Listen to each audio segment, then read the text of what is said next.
Fala pessoal, tudo bem? Hoje vamos ler aqui Mateus 17, essa leitura maravilhosa que nós podemos aprender muitas coisas aqui com o nosso Mestre Jesus. Amém? A transfiguração. 6 dias depois tomou Jesus consigo a Pedro e aos irmãos Tiago e João e os levou, em particular, a um alto monte. E foi transfigurado diante deles. O seu rosto resplandecia como o sol, e as suas vestes tornaram-se brancas como a luz. E eis que lhe apareceram Moisés e Elias falando com ele. Então disse Pedro a Jesus: Senhor, bom é estarmos aqui. Se queres farei aqui 3 tendas, uma será tua, outra para Moisés, outra para Elias. Falava ele ainda quando uma nuvem luminosa os envolveu, e eis, vindo da nuvem, uma voz que dizia: Este é o meu filho amado, em quem me comprazo. A ele ouvi. Ouvindo, os discípulos caíram de bruços, tomados de grande medo. Aproximou-se deles, tocou-lhes Jesus, dizendo: Erguei-vos e não temais. Então eles, levantando os olhos, a ninguém viram, senão Jesus. Mas olha que interessante aqui, ó. Falava ele ainda quando uma nuvem luminosa os envolveu. E vindo da nuvem, uma voz que dizia: Este é meu filho amado, em quem me comprado. A ele ouvi. A ele ouvi por quê? Porque até então se ouvia Moisés e Elias. Amém? Moisés que simboliza a lei e Elias que simboliza os profetas. Então até então só se ouvia eles. Mas olha só o que diz a visão. Falava ele ainda quando uma nuvem luminosa os envolveu, e eis vindo uma nuvem, uma voz que dizia: Este é meu filho amado, em quem me comprado. A ele ouvi. A ele ouvi por quê? Porque agora é para ouvir Jesus. Antes nós ouvíamos só a lei e só os profetas na antiga aliança. Mas agora é para ouvir Jesus, porque Jesus trouxe a nova aliança. E nós devemos ouvir o nosso único e suficiente mediador entre Deus e os homens, Jesus Cristo. A lei e os profetas estavam falando a respeito de Jesus. Amém? Jesus veio, cumpriu o plano dele e continuou-se falando de Jesus. Agora não como alguém que ia vir para salvar todos na cruz, mas como alguém que veio e salvou de fato a humanidade. Amém? Vamos continuar aqui então. Olha só. A vinda de Elias. Vamos lá. E descendo eles do monte, ordenou-lhes Jesus: A ninguém conteis a visão, até que o Filho do Homem ressuscite dentre os mortos. É uma visão. Tá, agora veio aqui a questão. Mas veja, mesmo que é uma visão, Jesus comunicou ali com eles. Jesus foi o único que comunicou na visão. Isso mostra pra gente. Tem gente que usa esse texto para dizer que a gente pode se comunicar com mortos. Não, a gente não pode. Jesus teve uma visão, apareceu Moisés e Elias. Moisés, lei, Elias, profetas. E aí vem a visão que diz: ouvi agora Jesus. A ele ouvi. Ou seja, não existe mais nenhum outro mediador entre Deus e os homens, e nunca existiu a não ser a pessoa de Jesus. Na antiga aliança, Deus falava por meio dos profetas e por meio da lei. Na nova aliança, Deus fala por meio de Cristo, que é aquele que cumpriu toda a lei, amém? Toda a lei, e colocou ela no nosso coração. E nós agora cumprimos e nós estamos na lei de Cristo. Amém? Voltando aqui. A vinda de Elias. E descendo eles do monte, ordenou-lhes Jesus: A ninguém conteis a visão, até que o Filho do Homem ressuscite dentre os mortos. Mas os discípulos o interrogaram: Por que dizem, pois, os escribas ser necessário que Elias venha primeiro? Então Jesus respondeu: De fato, Elias virá e restaurará todas as coisas. Eu, porém, vos declaro que Elias já veio e não o reconheceram antes. Fizeram com ele tudo quanto quiseram. Assim também o Filho do Homem há de padecer na mão deles. Versículo 13. Então os discípulos entenderam que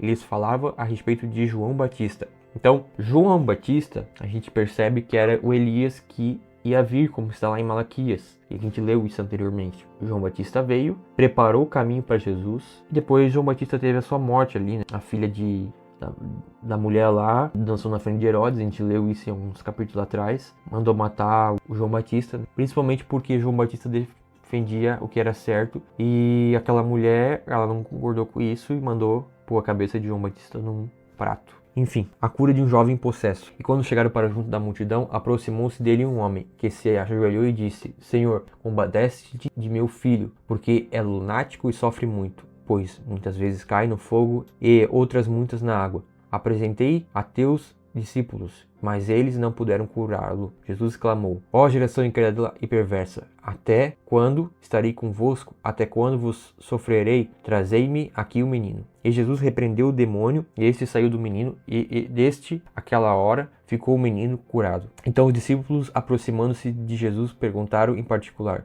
por que motivo não podemos expulsá-lo? E ele lhes respondeu, por causa da pequenez da vossa fé. Pois em verdade vos digo que, se tiveres fé, como de um grão de mostarda, direis a este monte, passa daqui para lá. Colar, e ele passará. Nada vos será impossível, mas essa caça não se espere senão por jejum e oração, ou oração e jejum. Ou seja, aqui a gente vê um padrão, tá? Aqui no versículo 19 ao versículo 21, que no versículo 19, então os discípulos aproximando-se de Jesus perguntaram em particular, por que motivo não podemos expulsá-lo? Versículo 20, e ele respondeu, por causa da pequenez da vossa fé. Pois em verdade vos digo que se tiveres fé, como de um grão de mostarda, direis a este monte, passe daqui para colar, e ele passará. Nada vos será impossível, mas esta caça não se espere senão por meio de oração e jejum. Então, Jesus está dando uma ideia aqui, um entendimento, que existem coisas na nossa vida que a gente só vence com oração e jejum. Ainda que Cristo tenha feito a obra completa na cruz e na nova aliança em Cristo, nós sejamos novas pessoas e nós se batizamos, então agora nascemos de novo e somos novas pessoas em Jesus. É importante a gente viver uma prática de jejum.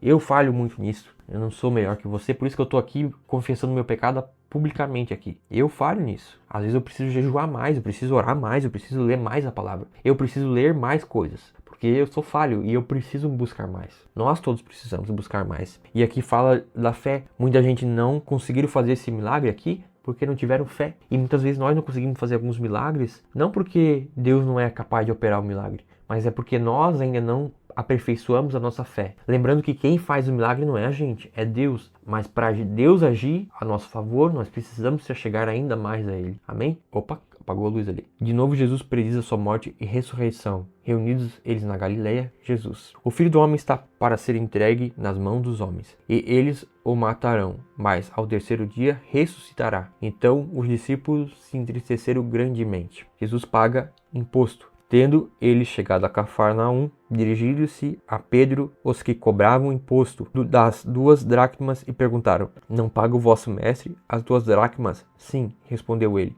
Ao entrar Pedro em casa, Jesus se lhe antecipou, dizendo, Simão, que te parece? De quem cobram os reis da terra impostos ou tributo? Ou dos seus filhos ou dos estranhos? Respondendo-lhe Pedro, dos estranhos. Jesus lhe disse, logo estão isentos os filhos, mas para que não os escandalizemos, vai ao mar, lança um anzol e o primeiro peixe que fisgar, tira-o, e abrindo a boca, acharás um estáter, toma-o e entrega-lhes por mim e por ti. Ou seja, Jesus pagou o imposto. Isso aqui nos mostra que Jesus cumpriu a lei dos homens, apesar de que muitas coisas que os homens estavam fazendo não eram justas. E como que isso se aplica a gente? Eu sei que muita gente que se converteu, muitas vezes na antiga vida, fez coisas que desagradavam tanto a Deus, amém, quanto aos homens. Ou seja, desobedeciam leis humanas e celestiais. Mas Deus, ele nos convida a um arrependimento e uma mudança daqui para frente, amém? É claro que você roubou o banco, você vai devolver o dinheiro, amém? Você fez uma coisa errada, você vai lá e vai dizer, olha, cara, eu errei. Você vai devolver o dinheiro pro banco, enfim. Você roubou o banco, você vai... Mas a questão é que Deus, ele age com misericórdia com quem deixa quieto as coisas, com quem abandona o erro, entendeu? Com quem assume, entendeu? E se você e eu assumirmos nossos erros, confessarmos eles, nós somos perdoados e bora pra frente, entendeu? E nós devemos cumprir tanto a lei de Deus como a dos homens, amém? Senhor Deus, obrigado por essa pessoa que está assistindo isso aqui. Obrigado por hoje, mais um episódio aqui do Nosso Deus Não Está Morto. Obrigado porque cada um aqui está sendo fiel e está lendo a Bíblia, está assistindo isso aqui com alegria. Obrigado, Espírito Santo, por todas essas pessoas, Pai, que nós possamos viver cada dia mais em conformidade, Deus, com a Tua palavra, Pai. Assim eu oro, Deus, em nome de Jesus. Amém?